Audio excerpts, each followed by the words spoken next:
Hello and welcome to today's video. This time we'll be taking a look at the vintage Foursquare cigarette cards that were released to tie in with the vintage Foursquare paperbacks. So sit back, relax, and let's take a look.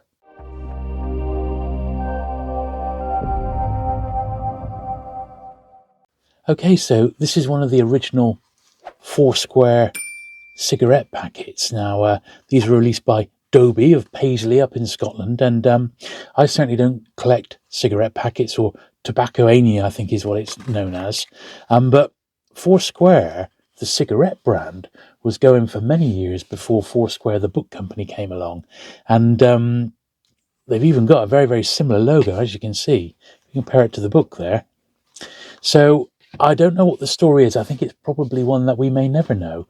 But evidently, I would imagine, Foursquare, the cigarette company, approached Foursquare, the book publisher, and there must have been some quite difficult conversations over the copyright of Foursquare books and Foursquare cigarettes, and maybe, just maybe, a compromise was reached. So if you bought your cigarette packet, as was common back then, of course, often they came with a cigarette card. So you would have potentially had a card just like this, which was one of three series. So there was three series of 32.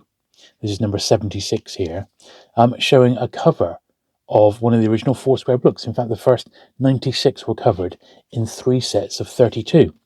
And the cards are very, very nice indeed, as you can see.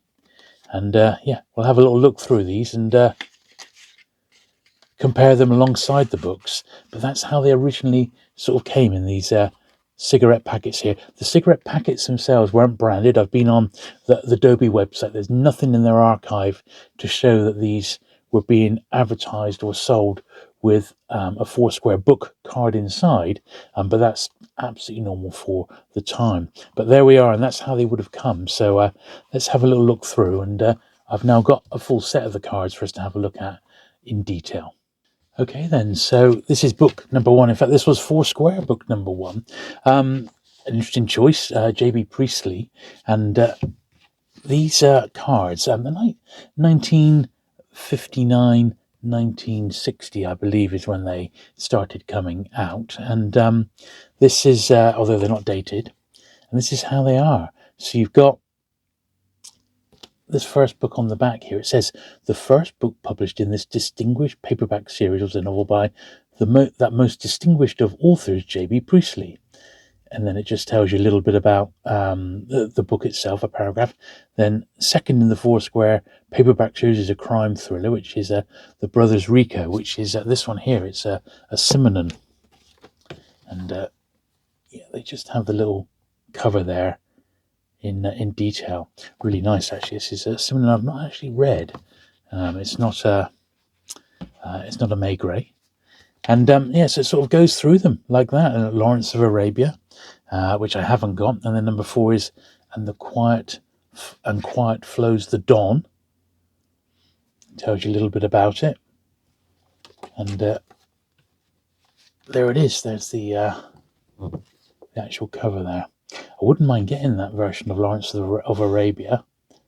Looks like it's a biography by the look of it. This is number 5, The Shimmer Inheritance. It's an Eric Ambler. And then The Small General. So I'm actually not too badly off on the first 10. I don't need that many. But there's The Small General, Robert Standish. That one I noticed has got a jacket by Mortelmans. Now, Mortelmans actually ended up doing loads for Foursquare, particularly in the early days. And he did almost, in fact, I think he did all the Tarzan ones for Foursquare. Here's another J.B. Priestley. So evidently they were quite in with him, and they must have got the rights early on. That was possibly a bit of a coup for them. So this is Festival at Fairbridge. And number 8 here, which I only got recently, actually, at the London Paperback Show, Turkish and Feder. It's a true crime, American mobster sort of book. So that's like the first 8. And as I said, they've all got those little write-ups on the back there, which is pretty cool. almost like mini adverts for the books themselves. So you can imagine someone was having a cigarette, and they pulled out their cigarette card, and these cards potentially just advertised the books, didn't they? And someone might have gone and tracked the books down. So we'll carry on and work our way through right the way up to number 96 in the cards. This is number 9, and it came out as number 9. So number 9 was also book number 9, and of course card number 9. This is one of my favourites. I had this one really early on in my Foursquare collecting time, Birdman of Albatross, and consequently it is somewhat worn, this one, so I wouldn't mind a better copy of Birdman of Alcatraz. Thomas Gaddis, really nice jacket, that one. Yeah, certainly on my my upgrade list, that one. In fact, what does the card say about Birdman of Alcatraz? Robert Stroud, the Birdman of Alcatraz, twice sentenced to death for murder, had been in solitary confinement since 1916. Fantastically, in that time he had become a world authority on caged birds. His story of prison riots, of defying authority, is incredible but true. There you go. Well, it is a good book. It's also a fantastic film, and I would very much like to get another copy of that one. So what is this? This is, are we jumping ahead here? Yeah, this is number 19. So we do jump ahead. So we'll have a slightly closer look at some of these. Thursday's Child, look at that, by Eartha Kitt. Who would have thought, eh? Okay. So here we are. This is number 19 there, Plague Within. Mortalmans again. And A Bell for Adano, war novel. That's by John Hershey, of course, who did the novel Hiroshima. A good, very famous reporter. Captain from Connecticut, that's by C.S. Forrester. Now, this is not a non-Hornblower one, and that'll be on the next page. I'm just having a look at the rest of these. Okay. So what number is this? Number 27. And the cards there we are. There's number 27. So I wonder what it says, if it even mentions Hornblower. A magnificent book by the creator of Captain Horatio Hornblower, there we are. As rousing and colourful as anything Forrester has written, the highlight is an attack on a valuable convoy when the American ship, the Delaware, challenges 3 British men of war and routs them all. Sounds pretty cool. Yeah, very nice indeed. These cards are just beautiful. They really are. And this is quite a thick one here. Something of Value. And this is number 28, so it's up the top corner there. Robert Rourke, another Mortimer's jacket. 46, so we'll jump ahead a little bit now. Have a look at these. Mary Hill, The Sky and the Forest, The House Under the Water, The White-Coated Army. Look at that doctor one there. What a great jacket that one is, of the surgeons. Robert Standish there, Gentleman of China. Devil on My Shoulder. Some good books there. So here we are. So there's An Axe to Grind. Another Earl Stanley Gardner one.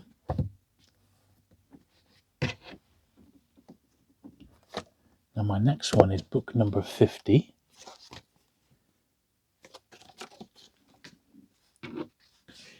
Which is this one, which is San Quentin. And this is the dramatic story of an American penitentiary. Look at that. Another sort of true crime one. Interesting that they've done sort of so many of those, really, isn't it? Virgin Island. What's this? Number 53. Oh, yeah, there we are, just down the corner there.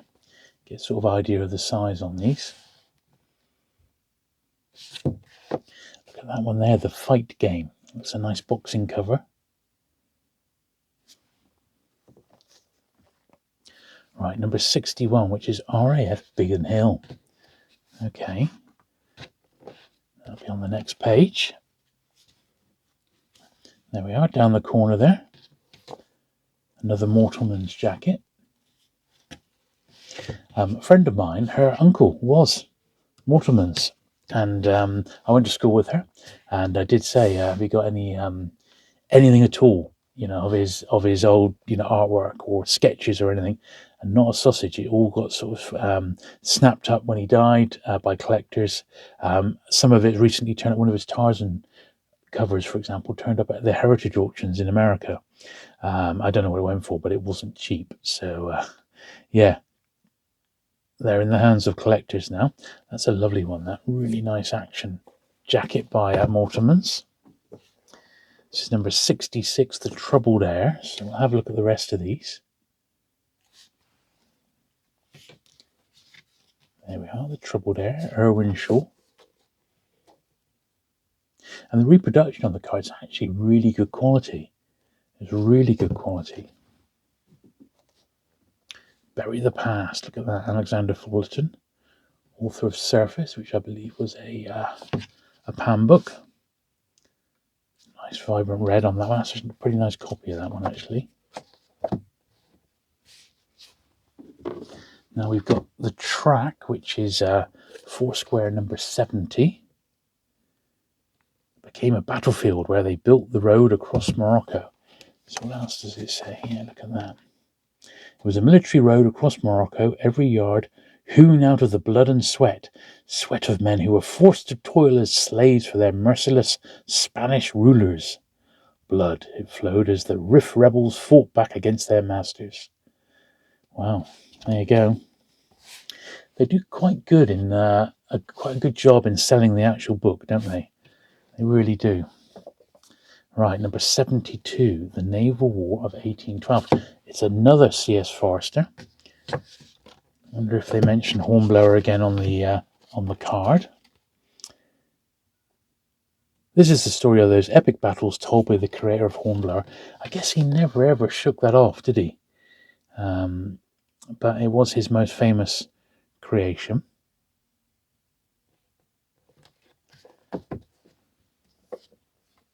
That's quite a famous one, isn't it? A Tree Grows in Brooklyn. That later became a penguin.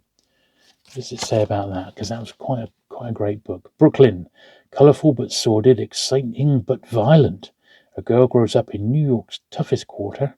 Her battle for existence made one of the most heartwarming bestsellers, and then a film.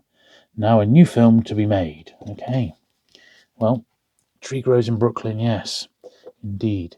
Now, the next one I've got is The Yearling, which is number 73.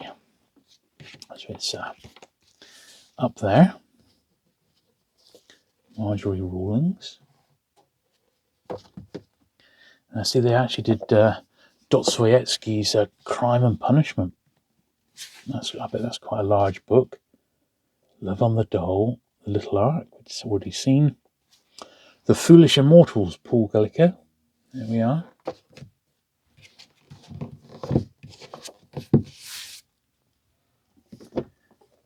Then we got, no, we're not going to laugh. It's The Gay Galliard. It's historical. The love story of Mary, Queen of Scots, you see. There we are. Mortimer's jacket again. Really, really nice jacket on that one. Next, the big seller for early Foursquare was Lucky Jim. I think it was their first big hit. And consequently, it's quite easy to find it's old Lucky Jim. You shouldn't have too much trouble finding that one in nice condition. Then we got 86 here, Darkness at Noon, another Arthur Koestler. And then, of course, we have the very first Tarzan of the Apes, which I think these are just, the Foursquare editions of these are just magnificent. Now, what does it say about it then? So, the Tarzan saga has been one of the most enduring successes of all time. The fabulous story of the man of the jungle is as popular today as ever. The adventures, perils, triumphs of the Lord of the Beasts have to be read to be believed. One thing is certain, they will be hugely enjoyed. Tarzan of the Apes, the first title in our famous Tarzan series. That almost sounds like someone from Foursquare themselves was writing the copy, and you could almost believe that, couldn't you? Then we got Aurora Dawn, Herman Woke. This is number 88. And the last one I've got on the last page here is this. So it's The Return of Tarzan. Another great, great jacket from Waterman's. Very, very nice with the girl in his arms there. Superb. Let's see what it says about the return of Tarzan. Tarzan of the apes, mighty man of the jungle, lord of the beasts. Trapped by civilization, he escapes to the wilderness that is his natural home. There he searches for buried treasure, his life threatened by the brutal slave traders and blood-crazed tribesmen. And there he finds a wife, a white girl, the girl of his dreams. There you go. Brilliant. So I think you'll agree that these are very, very unusual. It's the only sort of vintage paperback trading cards that I know that were actually produced, as period pieces, back in the day. And when you think these are 64 years old now, I said, I estimate around 1960 is when these were actually produced. I got reasonably lucky, and I got these for £90 for the set. Now, set or series number 3, so the last 32 seemed to be the most common, and the earliest set with the first 32 seemed to be the hardest, but I picked these all up as one. So it would definitely be cheaper to hold out if you are looking to get a set of these and wait and try and find them all in one hit. But I thought £90 for 96 cards, less than £1 each. I didn't think that was too bad at all, considering what other trading cards from this period actually sell for. So yeah, good stuff. So there you go. Hope you enjoyed that little look through the Foursquare cigarette cards. Certainly it's a series that a few people have been asking to have a look at in a bit closer detail, and I've certainly enjoyed picking these up and going through them. If you have enjoyed today's video, do please give it that thumbs up. Do please hit the subscribe button if you've not already for regular vintage paperback content, and I look forward to seeing you again very soon. Bye.